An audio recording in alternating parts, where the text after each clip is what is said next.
Leigh Whannell did a tremendous job with The Invisible Man in 2020, and this year he returned with another reboot of a classic Universal monster movie. It really was a no-brainer, so join us as we discuss his version of the Wolfman, and find out why it's crushingly disappointing.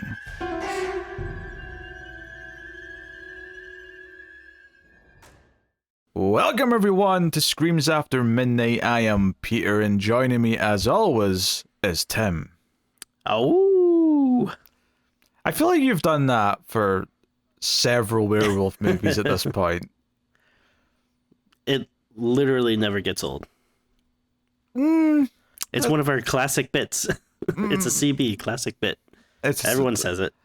The CBs are... Bornow is laughing his head off right now, saying, "Ah, classic bit." Okay, but only him. Like, he's the only one. Oh, of course, yeah. Yes, welcome to the show, everyone. This is a horror movie podcast. We get together and talk about horror film. Today, we're going back to the start of the year and catching up on a movie we didn't get to when it came out.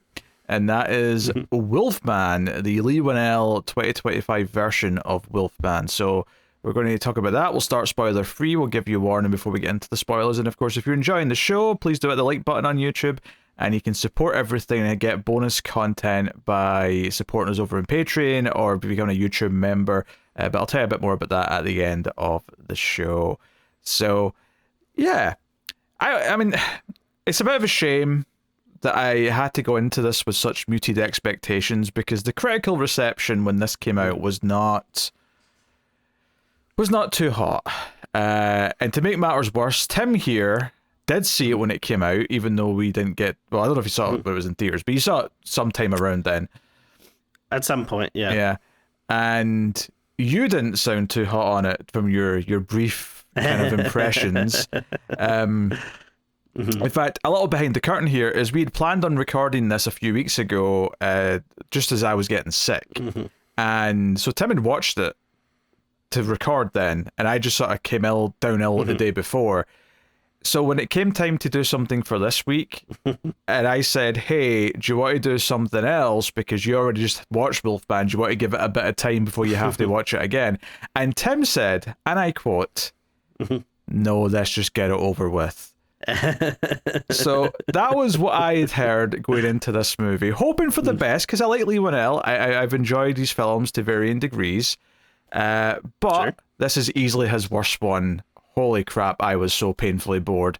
Tim, how did you feel about the Wolfman? Watching it twice now. 3 times now, surely. No? I forget, was that... Well, I think that was the first time I saw it. What, a couple of weeks ago? Maybe I did watch it like earlier in the year and just completely blocked it from my memory.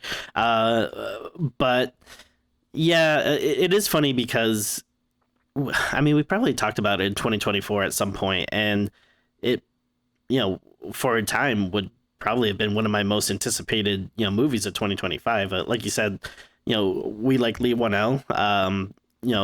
Pretty much all the things that he's like directed, I've liked to various degrees. But I mean, I think the one he did before this, The Invisible Man, was probably his best. And, and that was another, kind of modern reimagining of a Universal monster, which is, kind of what you expect this to be. So it seems like a natural fit. And then I was trying to remember when this was first announced, wasn't like Ryan Gosling supposed to be involved or something like that? Does that sound familiar? Yeah, I was reading that earlier actually when I was looking stuff up. It was announced with Ryan Gosling and a different director, but then the director had to drop out, Gosling had to drop out, so it ended up being, a completely new set of people that were working on it. I wonder maybe if that's part of this, if it was just kind of a, patch job where like he came in and there's already so much stuff in place that, he tried to do the best he could or whatever. But yeah, I mean, like you said, I was looking forward to it. And then I don't know if you remember, but like the first kind of inkling that this might not be so great, I think was, I forget, like maybe if it was around October or a little bit before October, but I remember they'd been really cagey about what the werewolf looks like for a long time, and then like our first kind of glimpse of it was from like Universal Horror Nights. They had like someone running around as a wolfman, and someone took a picture of it, and it just looked so crappy and unwolf like it just looked like a guy with like kind of a crazy beard. And I remember going like, oh no, if this is a wolfman, like we are in trouble. And I mean, obviously it looks a little better than that, like still there, but it's still not really the traditional take on a werewolf. Well, to be fair, Tim, the Wolfman wasn't either. The original Wolfman, the classic Universal, he was just a man with a lot of hair and like a bit of a face, and this is clearly what this is more harkening back to. So, while I get the complaint that it's not like a proper werewolf, I think it's intentionally trying to be what the original Wolfman in 1941 was doing. I mean, I guess I can see that to a point, but I still think the original Wolfman like was more monstrous and kind of wolf-like. Like I don't know, this just looked like I don't know, a weird dude to me. Oh, I'm not saying it looked good. I'm right. I'm saying the thought process, the argument for why it's not a proper snout, animalistic werewolf. Right. Yeah.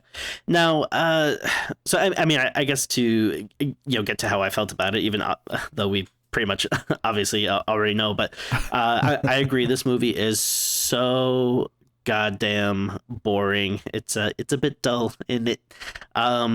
It's just really hard to watch, honestly. And it's like so dark, and I just did not find the characters to be that interesting or engaging.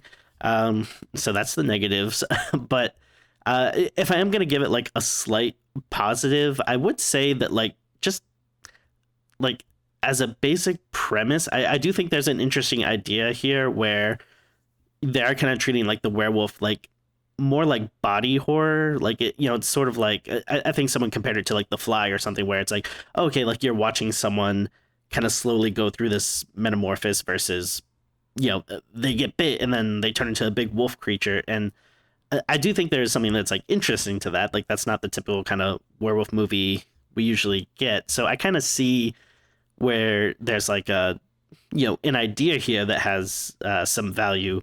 It's just that, man, they really just did not do anything like engaging with it. I mean, the biggest problem, like you already said, is that it's just so dull and boring. It just makes it not like a fun watch, really. Yeah, there's a lack of anything that feels fun. I think I appreciate that they wanted to try and have the body horror, the slow transformation kind of be this like metaphor for like parental fears of taking care of your child and like becoming like the monster of a parent that you had growing up. It's kind of like, because the movie starts with flashbacks to the main character as a kid, and his dad's a bit hard on him, and it's kind of like setting up this thing of like becoming the monster once you become a parent yourself. So there's stuff there, but they just don't do enough with it. And I think the big thing for me for the characters, and this is a true like problem, because it's like, okay, it's one thing for it not to be a fun movie, it's one thing for it not to be like cool and suspenseful and enjoying the monster parts. You're telling me that we're going to do something more slow and brooding, and it's more about the transformation and the themes of what all that represents, and it's about like how the husband and wife and daughter all care about each other and what's going to be revealed because of that. That's a fine idea on paper. The problem is that very early in this film, I basically got to a point where I realized I kind of hated both main characters because they are so just dour and miserable. And I get that they have to have some problems because there's going to be an arc, there's going to be like things that they learn and grow from, but like there's not even like a shred of happiness. Like these two people have no chemistry, and like I know they're in kind of like, again, they're not in like a great part of their marriage at the start of the movie, that's kind of part of the point, but there's just not a hint of like, oh, I once believed you were in love. I once believed you were smitten with each other and you were happy with each other. They're both just so miserable. And I think one of the things that's growing tiring for me in some bad horror movies is that a lot of them have this problem where their attempts to have flawed characters, which is a good thing to want. It's a good thing to try and have that. There's a noble ambition there, but a lot of bad writing tends to result in them just being dour, miserable assholes that you just don't give a crap about. There's a balance to be had, and the balance is not here.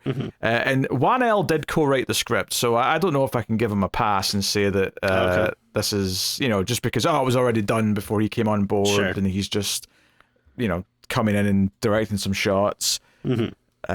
So yeah, unfortunately, I don't have a whole lot. I mean, I agree some concepts are fine, and the idea of it being a body horror is a solid idea. I think the execution is very lacking, and I was mostly just very bored and waiting for it to end, which is a really sad thing to feel when I liked, Invisible Man so much, and I enjoyed Insidious 3. Yeah. I enjoyed Upgrade to a certain extent. Upgrade was probably his weakest in totality before this movie, but there's a chasm between that and this. I think this is easily his weakest movie, and it's just a shame. I'm disappointed. What else can you add to it? Yeah, I will agree, or I will say the stuff that's probably the most engaging for me, and maybe it's coming at it as a parent myself, but like some of the stuff in the beginning, like when he's just kind of walking through the city with his kid, and like he's getting upset because she's like climbing on stuff and not listening to him, like that actually felt like, oh, like this is coming from like a real place.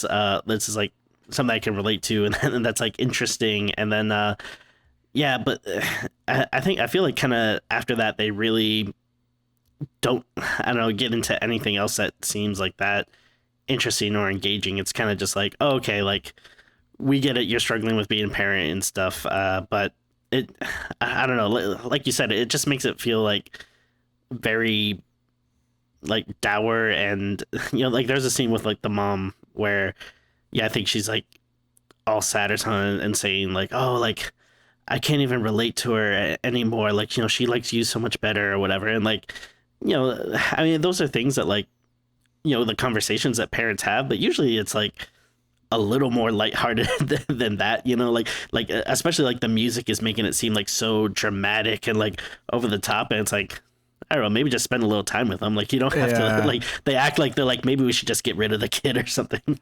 The line that got me in that same scene is he says something like, oh, we'll go away because the whole plot revolves around him going back to his dad's old house to like clear it out because his dad's declared dead, and he is like, hey, let's all go to Oregon together because they're living in New York, and we can spend some some months there. You can work remote, you can work on your book, you can all spend some time together, spend some time with the daughter. And she says, I'm not so sure I know how to do that anymore. And he responds, no, honey, you're an amazing writer. You should totally keep writing. Don't give up in that. And then the wife looks back at him, and this is the moment where I went, oh God, this is so try hard and how dour it is. She goes, no, I mean spending time with my daughter. Okay, like I'm supposed to feel sympathy, but that is so like almost like that's like parenting meets edgelord is how that line came off to me of like I just don't know how to spend time with the child.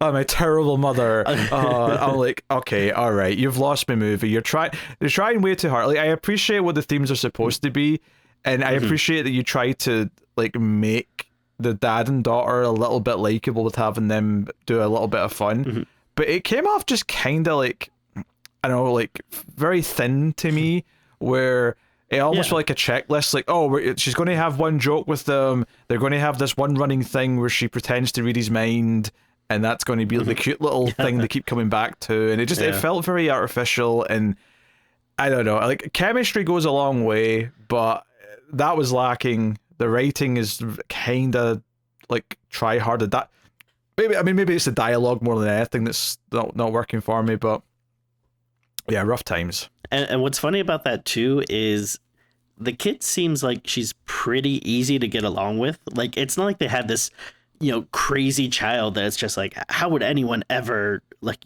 spend time or talk to this kid? Like, she seems like a pretty nice, like, fine kid. It doesn't seem like it would be that awkward to, hang around him or hang around her. And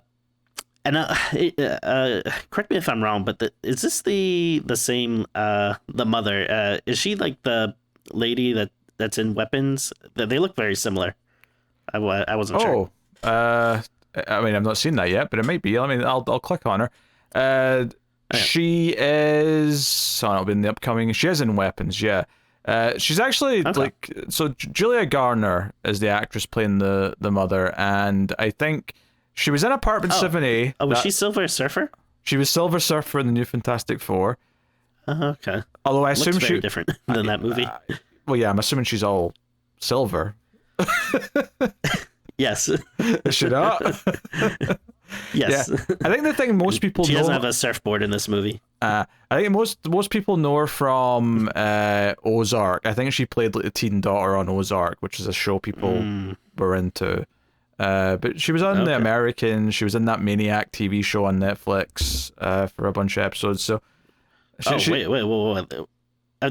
Like Maniac, like the horror movie? No, the Maniac TV show with Emma Stone. Oh, okay. I was gonna say like, they made a Maniac TV show. No. Like, hello. No, it's nothing to do with a horror movie. It's just it's like a limited series. Okay. It's not bad. It's not bad for what it is, but it's nothing to do with the movies. So I know her face, but I mean, I wouldn't say I'm that attached to anything she's done because I've only really seen I watched one episode of Ozark, and that's kind of it. And Maniac, I suppose. Whereas you've seen Fantastic Four First Step, so you've got more attachment to her. Oh yeah, number one fan here. Yeah, that Blake, he's played by Christopher Abbott, who typically I usually just joke looks like the guy from Game of Thrones. I forget his name.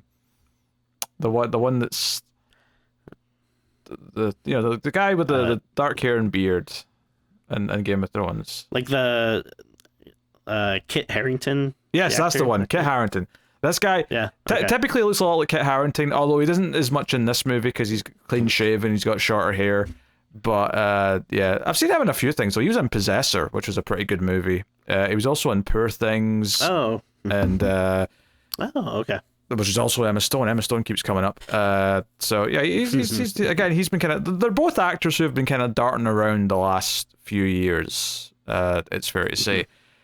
But yeah, those are. I mean, those two and the kid are like the most prominent characters. Everyone else is a bit part, really, because it is mostly just them.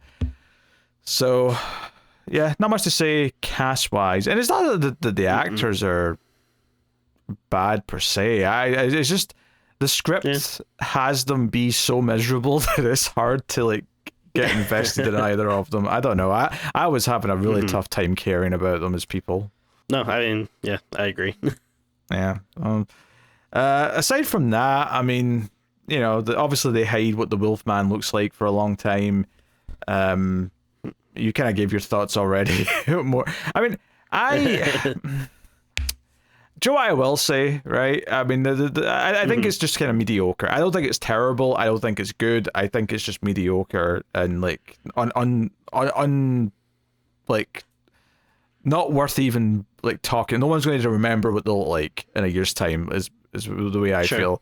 The thing that got me though is that one thing this shares with that horrible 2010 Wolfman, for some reason, these movies are obsessed with having a Wolfman versus Wolfman fight at some point. And I don't think that's a spoiler to say that there's two, because, we're talking about this being a body horror movie with someone changing into a Wolfman. There has to be another one who, turned him.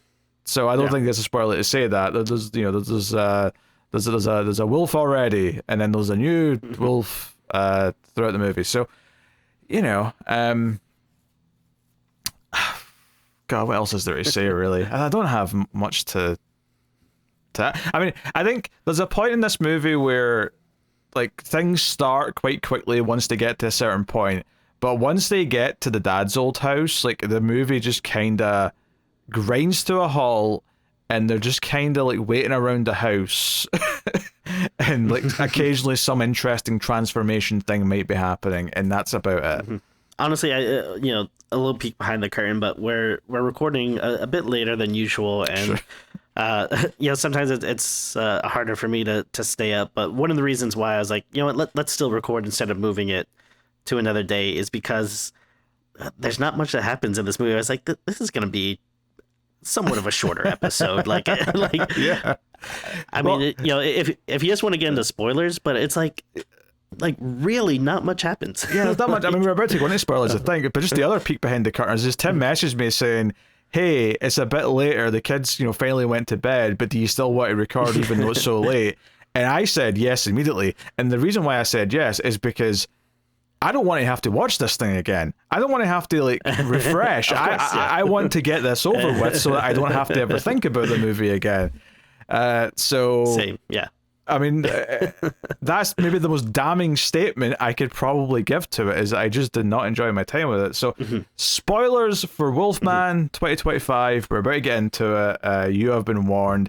The opening chunk of the movie is when the main character, Blake, is a kid with his father, who's a hunter and very militant. He says, we're leaving at 0700 hours and stuff like that.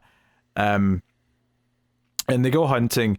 And important to mention here that there's a bit where they stand looking at the hills or whatever, and the dad's like, "Oh, this is such a beautiful sight." He waxes lyrically about how, "Oh, this lets you know the world's okay" or something. I don't know. I can't remember exactly what he said, but it's this tranquil thing. But he takes the kid hunting, but he's constantly kind of sniping at the kid, like barking at him for not listening to him. Like, you need to take this seriously. There's dangers out here. You could be killed in an instant. You're always an inch away from death, but if you listen to me and know what to do, you'll survive. Blah blah blah blah. But they catch sight of a wolfman in the distance, and it's worth mentioning that the movie does open with a bunch of text saying that a hitchhiker went missing in 1995, which is when this time period is. So it's like, okay, fine. And the dad sees enough to believe that this wolf-faced man is out there, as they call it, and he talks on his radio to someone else that he knows, saying, "Hey, I saw the thing," and the kid overhears this, and that's when it cuts to 30 years later. So this is important backstory. It's setting up the relationship that he had with his dad, and it sets up a couple of little details that were brought back up later. For instance, when Blake is trying to convince Charlotte, right? So this is the dad and the mum, but we're probably just going to say dad and mum for most of this, to be honest. But when he's trying to convince, and they're having that really depressing conversation about, I don't think we're okay right now, so I wanted to come and bring you lunch. And he's like, "Are you happy?" He's like, "Why are you asking me that? Are you not happy?" "Well, I think we're in a bad place, and because my dad's dead, I'm starting to question how many days I've got left on this earth, and how much time I'll have with the people that, you're the only family I have." He doesn't say that he loves her. He just says that you're the only family I have. It's too late to start again. The clock's ticking here. But he does say, there's this beautiful, opening that, me and my dad would watch the sunrise at, and I kind of want you and the daughter to see it. And that, to skip ahead, the movie ends with the mum and the daughter standing in that same spot, looking out at the beautiful, vista of nature. And that's how the movie ends. They got to see the thing that Blake wanted them to see. And I'm like, again, much like some of the other things that I said earlier, I see what they're doing here. It's like, on paper, I think it's a noble intention, but it just kind of made me roll my eyes a little bit, because I just don't care. And I'm like, you're bringing this back round. Like, it's ending with them seeing this thing that he saw with his dad. And I don't know, it felt a bit hokey to me. Yeah, I mean, it'd be perfectly fine if you are invested in the characters and, was more interested in their story. But again, it's just so uninteresting that you just really don't care by the end. You're like, okay, we've come full circle. Great. Yeah. It feels hollow. It feels like, because obviously we have the scene where the dad's with the daughter, and she's standing up on the little barricades at the side of the road, and it's a bit dangerous, so he's like, "Get down." And when she does jump down, this guy swears at her and walks off. the dad comes up and kind of grills her and says, I told you to get down. Why didn't you get down? But he catches himself and says, I'm sorry, I lost my temper. That's not me. And, that very much feels like he's like, I almost like turned into my father there. I don't want to do that, blah, blah, blah, blah. But they're at the apartment afterwards and like they're messing around. He's like making dinner and the wife comes home and she's on the phone. And the first interaction they have, other than maybe like a glance when she's on the phone, is that during the phone call, he says to her, hey, can you take that in the other room?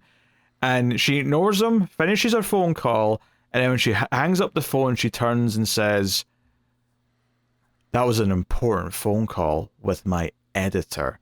Do not interrupt me. Or I mean, not in the exact words, but like it was a very cold interaction, and he kind of obviously doesn't. He's kind of cold backwards, and they kind of start having this like argument.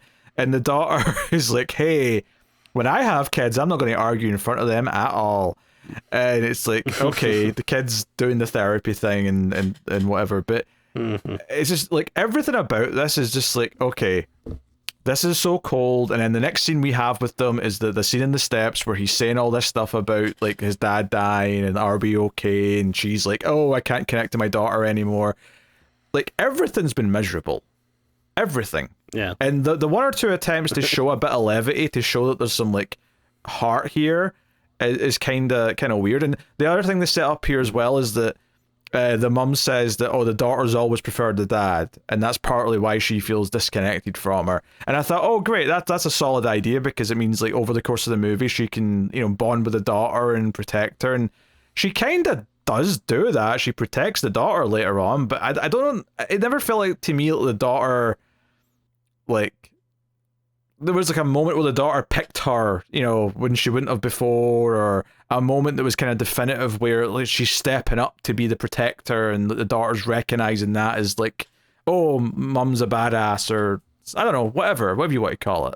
Yeah, she doesn't feel like much of a character. Like it kind of feels like she disappears from the movie, for quite a bit. Like I don't know, I feel like we're not really getting much from her, or I guess the mom either.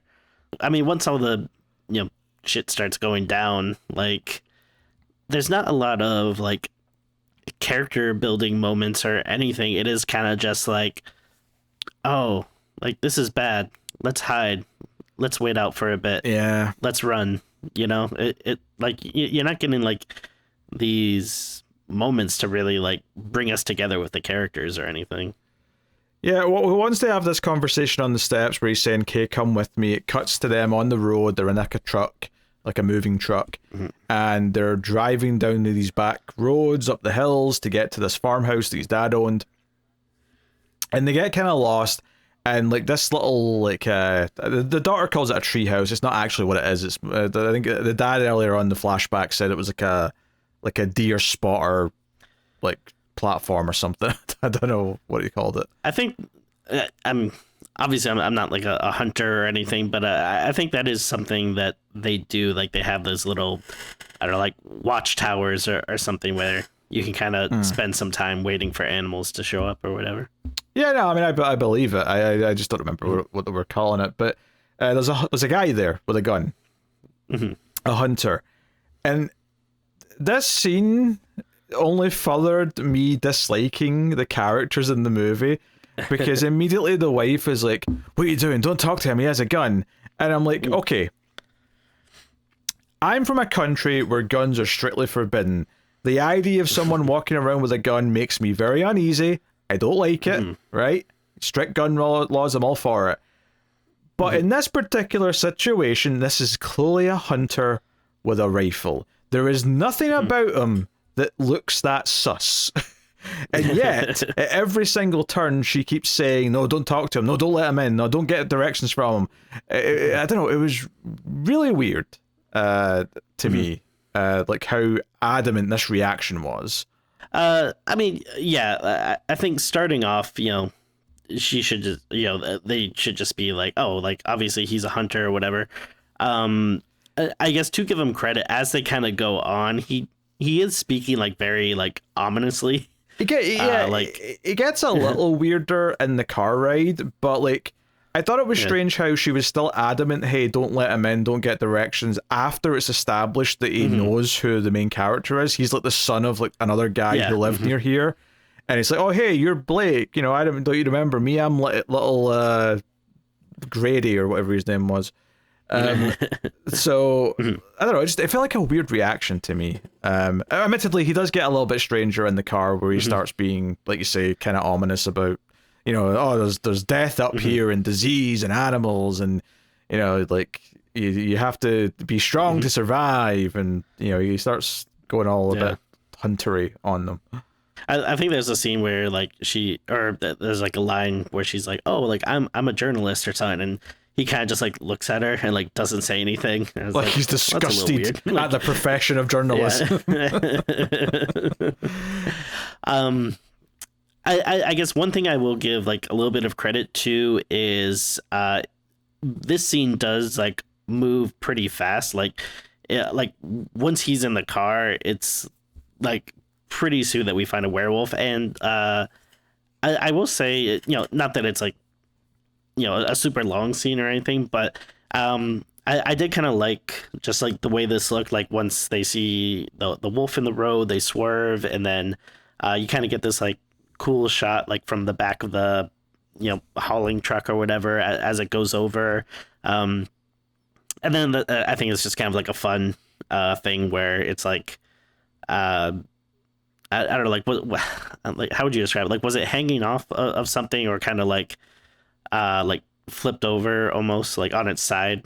Yeah, so they do a thing where the truck flips over when it goes off the road, and the camera tips in unison with it. So you get this kind of disorientating kind of 90-degree turn, and then it ends up kind of wedged on its side at a tree, but there's like a drop off where they are, so they have to sort of climb out onto the side of the truck to get away. And it's during this where the guy, the hunter's been pulled out the truck and he gets pulled away, but also during this, at some point, the dad gets slashed in the arm. And all of this is very like obscure. You don't really see a good shot of the wolf or anything like that. It's all very, you know, just like maybe a little bit of an arm or something. You see the body get dragged away, the hunter. Which I thought that was kind of a nice framing, because like he like, yeah, like you said, it's kind of elevated, so he opens his side door and he like falls down to the ground, and then you see him get dragged away. But it's kind of nice the way, you know, the shot is like just framed by the door, and so it's probably the last time I'll give any compliments to the movie, because from here it just like you know, I thought this scene was fairly well done, but it just like is just such a drop after this. Like everything gets so boring after this part. No, I agree. I mean, this scene's perfectly fine for what it is. They run to the house though. They're close enough that they see it and they get to it, and they get in, lock the doors. There's a bit of stumble in the dark. Dad finds a generator, gets that on. They try and use the radio to contact for help. There's a little bit of like, hey, we have to wait till morning before we can leave, and like, you know, the daughter's scared, so the dad gives her a little pep talk, usual stuff. And honestly, the next like 50 minutes of the movie can be summed up in a few kind of things, which is that they discover he's got a slash in his arm. The wife like puts some alcohol on it and bandages it up. In no point did they ever have I don't think that I recall anyway, the husband and wife ever having like a sort of heart to heart where they sort of reassure each other, or you know, like kind of like bond, and like this, you know, like this tense time where we might die, so maybe we should start, you know, confessing like how important we are to each other or something like that. There's never anything like that, I don't think. But yeah, he's got a wound, and as the movie progresses, the first thing they do is that he hears like a spider walking, but it's like his senses are getting, you know, like Superman getting his super hearing, where it's like this like loud thudding. And it's like, oh, this is, I mean, and this was an interesting idea. Like on paper, I'm like, okay, this is kind of cool. This idea that we're going to really explore how his perception changes. And it's the one idea that I like in the movie, is that as the movie goes on, he stops being able to understand the other characters speaking to him, and he can't form words for them. And we go into like his perspective, where what he sees is kind of different. It's all kind of like lit up and bright, and he just hears kind of like mumbling noises from their talking. Like I like the idea of this kind of thing. Yeah, you he's going into detective mode, like basically. Yeah, but he's always in that. We just see it occasionally. So I thought this scene was kind of weird when he was he puts like a cabinet or something in front of the door, I guess, and is kind of trying to I don't know, like hammer it or something, and I think the wife and the kid come out and are just staring at him, and I forget what he says, but he says something to him like, just like, go back to bed, it'll be fine or whatever, and they just kind of stare and don't respond to him. So was that supposed to kind of imply that, like, in his head he thinks he's communicating with them, but like they're just hearing like garbled whatever noises that he's making? That's probably true. I'd have to go back and check when it was that particular scene happened, because they're still communicating for a bit, and it kind of happens, you know, like there's like a point where it makes it clear to you that they can't understand each other. I'd have to check when that scene was. Yeah, because I just thought that scene just kind of stood out to me as being weird, because, yeah, I think at that point we didn't really see kind of the communication breaking down, so it just seemed weird that he's like talking to him and they're just like staring at him, not responding. And then like later on we get like, you know, him fully trying to talk but not like making actual words, and so I was trying to think like, oh, was that earlier scene kind of from his perspective he is making sense, but they didn't understand it. I don't know. Yeah, I mean, the wolf tries to attack through the door at one point and grabs his leg, and the wife stabs the wolf's hand, and that's like whatever. But he kind of like crawls away, and they do this thing where like almost from like his perspective, all the light fades away, so it's just like a little spotlight on him, and it goes away. And when he wakes up, that's when the communication is really broken down, and he can't anymore. There is like again like a cool kind of idea for a scene to kind of establish how much his daughter means to him, where she like puts her hand on his head, and it's what she does when she's pretending that she can read his mind, and she says, you know, just sort of, I love you, Dad, I love you, pull through this, blah blah blah. And there is like a couple of words that get through, because we switch to his perspective and it's mostly mumbled, but you do actually start to make out some of the words, and it's this idea that she's still kind of breaking through a little bit. And I thought, oh, that's a sweet idea before he completely goes, kind of thing. But there's a chunk of this movie where he's kind of like unable to speak, and he's kind of just following them like almost like an animal, where he's like not like dangerous to them yet, but he's like clearly not himself, and he's obviously hurt. Oh, we've seen like pull out some hair. He coughs up, you know, something at one point. Yeah, he loses a tooth at one point. Yeah. Eventually he coughs up a finger, but that's after he's bit the other wolf at one point.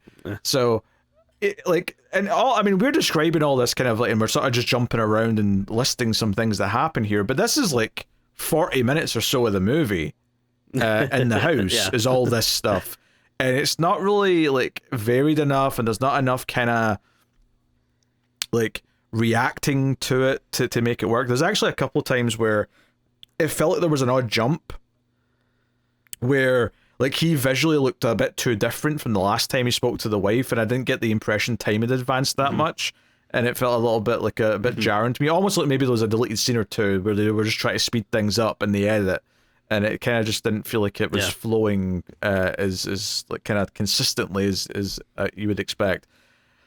But yeah, I mean, ultimately, the next big sort of chunk is that eventually the wife, seeing how bad he is, and that he can't really speak, that he's kind of grunting like an animal, and he's really struggling, she's like, we have to get out of here. And she like sees the keys for the dad's old truck, which is out in the driveway. She sees a car battery with some jump cables, and she's like, damn it, I'm going to grab a knife, I'm taking my family, and we're going to try and go and get my husband some help. She doesn't say this out loud, this is all, you know, it's unsaid, it's just this is what's happening on screen.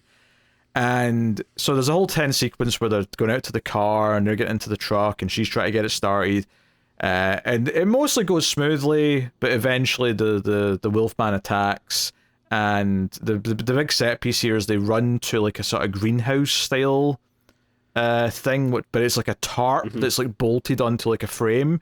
So they're hiding on top, and the Wolfman's like inside the greenhouse, and then he starts slashing the tarp from underneath, and the girl's screaming and getting scared. And the big thing here is the dad basically points to the house to say, hey, you go back there, and he like runs in the other direction to like get the wolf's attention, and it's like, you know, kind of like a sacrifice type thing. And this is kind of the last like coherent like moment he has, because when he gets back to the house after they've ran back to the house and they're safe, this is where he comes back, and he's a lot more menacing. He's a lot more kind of dangerous looking, and this is where he kind of scares them a little bit, where he kind of like gets in their face and like kind of get, you know, because the other wolf eventually shows up and attacks, and this is when we get the wolf versus wolf fight, where the werewolves try to get to them, but the dad's sort of jumping in, and he even is kind of losing at one point, and the bad wolf is dragging him out. But the wife jumps in with the knife to stab him, and eventually the dad gets back up. The dad ultimately wins, though. The dad wins by like biting his throat. And the big reveal here, which everyone knows is coming, is that this wolfman that infected him is his dad, because he sees a tattoo on his arm that his dad had, and it's kind of this realization, and you know, so the bad wolfman is dead. He's gone. Although technically there's still that other wolfman from 1995 that infected his dad that might still be out there, but we never see that one again. So that's true. So just roll with it. Also potentially his friend that was in or guy he knew that was in the car too could have become a werewolf. Like, we didn't, you know, see him get killed. He just got dragged off. So, well, we did see his leg later on, so I don't know if he can still become a wolf. Oh, sure. I mean, maybe he can become a wolf without a leg. I suppose he could, but without a leg. But he will be incapacitated in his form, one-legged werewolf. That sounds like a satire movie, like a parody of werewolf movies. Anyway, there you go. Sure. Yeah. Yeah. I mean, I don't really have much to say. Again, it's just like it's so dull that I'm just like not really caring about any of the stuff that's going on. Like, I guess that should be a big emotional beat when you're like, oh, it's the dad. But I mean, like you said, first of all, you already saw it coming. It wasn't like a huge shock or whatever. And then again, I'm not invested in the characters, so it's just like, okay, fine. Like, that is absolutely the biggest thing for me, is that like a lot of the dramatic payoff here should be this idea that the wife is willing to try and fight this wolf man to save her wolf husband, right? She cares that much about him, she's willing to jump him with a knife and try and fight, and like them fighting for each other should be touching, right? And after he's won the fight, this is when he sort of scares them and he runs up to her face like he's going to attack her, and he kind of like just has enough of him left that he kind of like backs off and realizes, oh no, I need to leave them. Like, I'm turning more and more into an animal. I have to go away. So he runs outside, and this is where the final part of the transformation happens, where his skeleton changes a little bit, his nails finally go, and his claws come out, and he's like, okay, he's a full-on wolfman now. Now he's dangerous, and he's going to go back after the family because now he's got no control anymore. And like, we get our kind of final stretch of the movie at that point. But yeah, like honestly, it is absolutely shocking how little I have to say about everything from when they get to the house to this point in the movie, because there's so much of it that it should work, that it should be tense. It's, you know, it's kind of a siege movie in a lot of ways. The drama of like the family realizing like how much they care about each other and wanting to fight for each other should make me feel something, but I feel nothing about any of it. I feel nothing about them fighting for each other, because I found both characters so unlikable up front that I don't know, it all falls flat.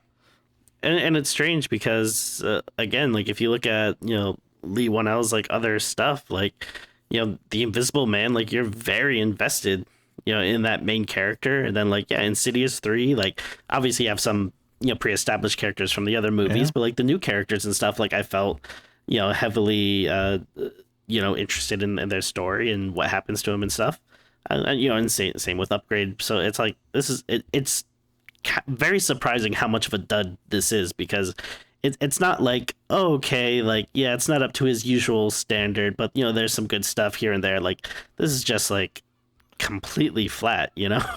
Yeah, I like, because Invisible Man had a lot of good subtext. There was a lot of good, you know, the whole thing being this kind of like heightened version of like the woman says their boyfriend's or a man is dangerous, and no one believes her, and like this idea of her being gaslit because the perpetrator's invisible and no one knows that he's actually coming after her. Like, there was a lot of good natural subtext in that movie that really enriched everything it was doing.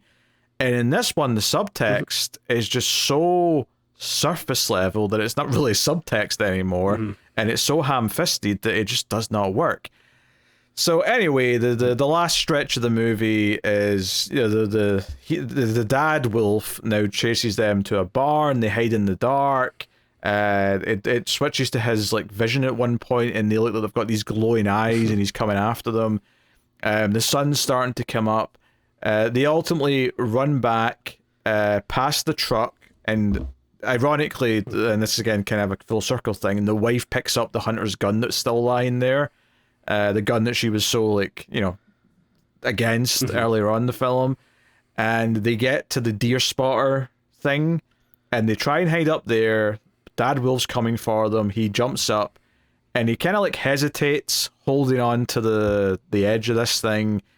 And the daughter, and I don't know if the movie's trying to suggest that she really can read her dad's mind, or it's just them saying she's very good at reading her dad's face, even in this wolf form, because she says, "Oh, he wants this to be over," basically telling the mum he wants to be killed, and she doesn't fire until he sort of lunges forward, and then she shoots. And they go down, sort of look at him as he's dying, and then they walk into the clearing that was brought up earlier. They look out at the beautiful vista, and the movie cuts to credits. And I could not give less of a shit about any of it. This should be this huge emotional climax. Like, she has to, you know, kill her husband, whom I'm guessing she loves. But, you know, yeah, it is funny just like how little you care at this point, and it is just like, I mean, I was happy because I was like, oh well, I guess this is over now, right? Like like this has to be the end. It's I don't know, it's funny that it just there's just so little going on. I think it's so damning that, like, you know, like the whole chase to the barn, they're hiding in the dark, and like the wolf's coming after him. He steps in a bear trap, so he actually kind of loses a foot for the last little bit of the chase. Like, I have so little to say about the actual like suspense sequences. Like, they're just not. They're not visually that compelling because they are very dark. You know, the wolf isn't that exciting a creature. I mean, I think some of the things, there's a bunch of things that I think need to be done to fix this, but one of them absolutely is, I think there needs to be more of a rekindling with the wife while he's still like, you know, while he's still himself, while he's still thinking, even if he's already started to transform a bit. I think there has to be a thing where he gets scared or something, and like, oh, what's happening to me? And the wife like puts her arm around him and like tries to comfort him in some way.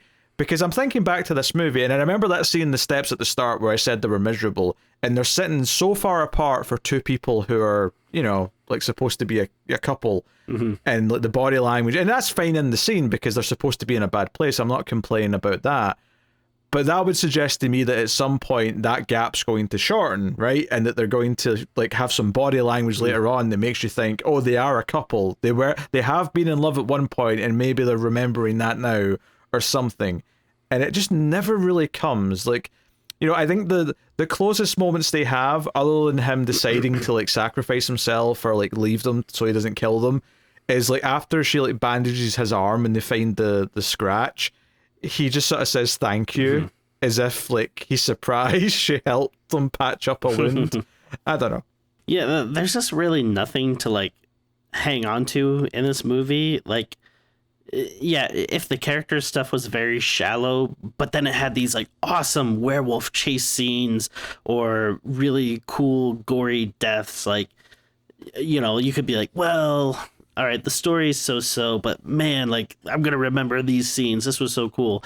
Or like, you know, if there's a badass transformation sequence or the werewolf makeup looks so cool, like, you know, the movie doesn't have to be perfect, but at least if there's something you're like, well, this was really cool or whatever, like, there'd be something you could kind of, you know, hang your hat on. But there really is nothing. Like none of it, worked or was interesting. And again, the only thing I can kind of give credit to is like having like the vague notion of an interesting idea, but I mean that can only take you through so much if you're not going to like really capitalize on it or do something interesting around it. So it is, yeah, this is just a dud. I don't know what else to say. It needs some more drafts for sure for the script at the very least. I don't know. It's just disappointing. I was miserable. The two characters were miserable. I was miserable. It's a whole vicious cycle of misery. All right, Tim, what are you rating Wolfman out of 10? I mean, unfortunately, I'm gonna have to go rather low. I mean, again, I'm trying to think, like, what is there in this movie that's like, okay, I like this part, so I can give it a point for this, or I like the atmosphere, or the music, or this character, or whatever, so it deserves at least this or that. But there really is nothing there. It's just so dull. I don't care about the characters. I'm assuming this is part of the dark universe because I couldn't see a thing in it. What's funny, if you look this movie up on Wikipedia, it says that technically this was announced as part of the dark universe in like 2014. But I'm like, really, does this count as that lineage? Because I feel like after that dark universe fell apart, like everything that's happened since, it was just independent, single movies that were greenlit. I don't feel like this is like a knock-on effect to that, but yeah, whatever. No. But yeah, and then I mean, it's not like there's like a lot of cool like effects or gore or kills or there's just not much going here. I don't know. It's more dull and forgettable than anything. Like I guess I'm not angry about it. It's just one of those things where after we do this episode, I'm probably never going to think about it again. So I'm not going like bottom of the barrel. I guess I'll give it even a 3 kind of like sounds like too much. I don't know. Like it kind of feels a little weird going lower than that, but I don't know if it really is even a 3. I don't know. I might go 2.5. I think. Oh, that is low. I don't know if I can go. I'm definitely going to go lower than a 3. I mean, I was thinking somewhere between a 3 and a 4, kind of in that range. But admittedly, like, it's not like we had much positive to say about it. Like, I definitely did not enjoy watching it. It was a chore. It was a slog to get through. And I've watched a few bad movies this week, so I really like. I feel like I need to watch a favorite tomorrow, just to like make myself perky again, because it's been a rough go of it.